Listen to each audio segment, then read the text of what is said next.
បង្កើតបទចម្រៀងនៅក្នុង Suno AI ហើយបានទំនុកច្រៀងលយហើយបានភ្លេងអែមហើយប៉ុន្តែប្រូលអត់សូវត្រូវ lyric ឬក៏ចម្រៀងប្រូលរបស់យើងហ្នឹងស្ដាប់ទៅរៀងឆ្កងវាអត់សូវស៊ីមួយបទភ្លេងអត់សូវស៊ីមួយភ្លេងអត់សូវស៊ីមួយទំនុកច្រៀងហ្នឹងទៅអញ្ចឹងថ្ងៃហ្នឹងខ្ញុំមកប្រាប់ពីរបៀបកែប្រូលទាំងអស់គ្នាកែ lyric ដែលវាអត់សូវស៊ីជាមួយនឹងភ្លេង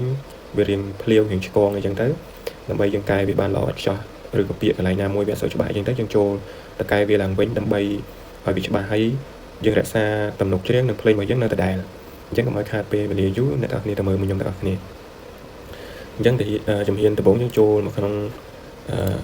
app របស់យើងមក app Suno របស់យើងមកបន្ទាប់ពីអ្នកនរគ្នាចូលមកក្នុង app Suno របស់អ្នកនរគ្នាហើយអ្នកនរគ្នាgenerate បទណាមួយហើយអញ្ចឹងអ្នកនរគ្នាចង់កែវាហើយពីរបៀប generate បទចម្រៀងហ្នឹងអ្នកនរគ្នាអាចទៅមើលវីដេអូផ្សេងបានអញ្ចឹងណាព្រោះនេះខ្ញុំប្រាប់តែពីរបៀបកែប្រូនិងកែ lyric ដែលវាឆ្កងវាខុសអីចឹងទៅហើយយើងអត់ចង់កែភ្លេងហើយនឹងទំនុកច្រៀងទេយើងកែតែប្រូអញ្ចឹងណាព្រោះបទខ្លះយើង generate មកភ្លេងវាប្រូហើយប៉ុន្តែ lyric វាឬក៏ប្រូវាហ្នឹងវារៀងភ្លាវរៀងឆ្កងអីចឹងទៅអញ្ចឹងជាជាដំបូងអ្នកនរគ្នាចូលមកបទដែលអ្នកនរគ្នាចង់កែហ្នឹងមកអ្នកគ្នាចុច tray 3មកកន្លែង tray 3កន្លែងខ្ញុំដាក់មកនៅខាងលើនេះបន្ទាប់មកអ្នកគ្នាយកកន្លែងពាក្យថា remix នេះមកបន្ទាប់មកយើងយកកន្លែងពាក្យថា cover អញ្ចឹងអ្នកនរគ្នាយកកន្លែងពាក្យថា cover ហ្នឹងហើយវានឹង load មកផ្ទាំងមកខាងនេះឲ្យអ្នកនរគ្នាមានទាំងប្រូរបស់យើងហ្នឹង lyric របស់យើងហ្នឹងហើយនឹង style ភ្លេងអញ្ចឹងកន្លែងហ្នឹង style ភ្លេងយើងអត់កែទេព្រោះដោយសារភ្លេងរបស់យើងហ្នឹងយើងធ្វើមកវាល្អហើយទំនុកច្រៀងវាល្អហើយយើងចង់កែទៅប្រូដោយសារពេលខ្លះប្រូវាចេញមករៀងភ្លាវវាវែងពេកខ្លីពេកឬក៏វាអត់ច្បាស់អីចឹងណាអញ្ចឹងដើម្បីយើងកែឲ្យវាបានល្អយើងយកទៅផុសទៅកុំឲ្យអ្នកស្ដាប់គាត់ស្ដាប់ទៅរៀងភ្លាវអីចឹងណាអញ្ចឹងអ្នកនរគ្នាចូលមកកន្លែងប្រូនេះមកកន្លែង lyric នេះមកហើយយើងកែតាមហ្នឹងទៅអញ្ចឹងអ្នកនរគ្នាចង់កែពាក្យណាក៏កែទៅបន្ទាប់ពីអ្នកនរគ្នាចុចកែវារួចរាល់ហើយអ្នកនរគ្នាចូលមកកន្លែងនេះមកអ្នកនរគ្នាចុច create ម្ដងទៀតមកអញ្ចឹងអ្នកនរគ្នាចុច create ម្ដងទៀតទៅ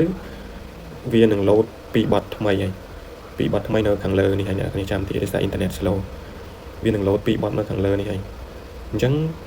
ពីបទដែលវា load មកថ្មីហ្នឹងអ្នកនរគ្នាវាអាចកែភ្លេងតិចតួចអ្នកនរគ្នាវាអាចបន្ថែមបន្ថយឬក៏កែភ្លេងតិចតួចប៉ុន្តែទំនុកច្រៀងដែលដូចរបស់យើងពីមុនកែហ្នឹងគឺវានៅដែរទេអ្នកនរគ្នាមិនបាច់ភ័យខ្លាចថាកែហើយទៅចេញបទផ្សេងចេញទំនុកច្រៀងផ្សេងទៅធ្វើវាភ្លាវទៀតមិនមែនទេអានេះយើងកែតែ lyric ទេអញ្ចឹងភ្លេងវាអាចកែដូចជាតិចតួចទេប៉ុន្តែទំនុកច្រៀងរបស់វាគឺវានៅតែដែរអញ្ចឹងវាអត់ភ្លាវដូចមុនពេលដែលយើងកែទេអញ្ចឹងអ្នកនរគ្នាអាចធ្វើតាមវិធីហ្នឹងបានហើយអ្នកនរគ្នាចុចស្ដាប់វាទៅពីបទហ្នឹងបើបទមួយណាល្អអ្នកនរគ្នាយកមួយហ្នឹងទៅហើយសម្រាប់ការ generate ដូចខ្ញុំថាអញ្ចឹងអ្នកនរគ្នាព្យាយាមធ្វើវាម្ដងហើយម្ដងទៀតទៅបើសិនជាវានៅភ្លាវយើងធ្វើម្ដងទៀតដោយសារអីដោយសារបើយើងធ្វើឲ្យបានល្អឥតខ្ចោះទៅយើងយកទៅផុសនៅក្នុង YouTube ក្នុងអីចឹងទៅអ្នកស្ដាប់របស់យើងគាត់អត់សូវមានអារម្មណ៍មួយថាឆ្កងភ្លាវឬក៏សាំអីចឹងណាអញ្ចឹងវាបានគុណភាពល្អបើសិនជាអ្នកនរគ្នាធ្វើមួយហើយអត់កែយកទៅផុសហ្មងអញ្ចឹងវាអាចនឹងធ្វើឲ្យខូចគុណភាពចឹងណាអ្នកគ្នាធ្វើឲ្យខូចគុណភាពចម្រៀងរបស់យើងចេញមករៀងភ្លាវរៀងអីចឹងទៅអញ្ចឹងអ្នកគ្នាព្យាយាមកែវាឲ្យបានល្អទៅស្ដាប់ប្រូលឲ្យណាខុសកន្លែងណាភ្លាវយើងកែយកឲ្យយើងគិតថាវាល្អហើយវាឡើងភ្លាវហើយយើងអាចយកទៅផុសបានហើយសម្រាប់វីដេអូហ្នឹងមានតែប៉ុណ្្នឹងអ្នកនរគ្នាបើមានចំណុចអី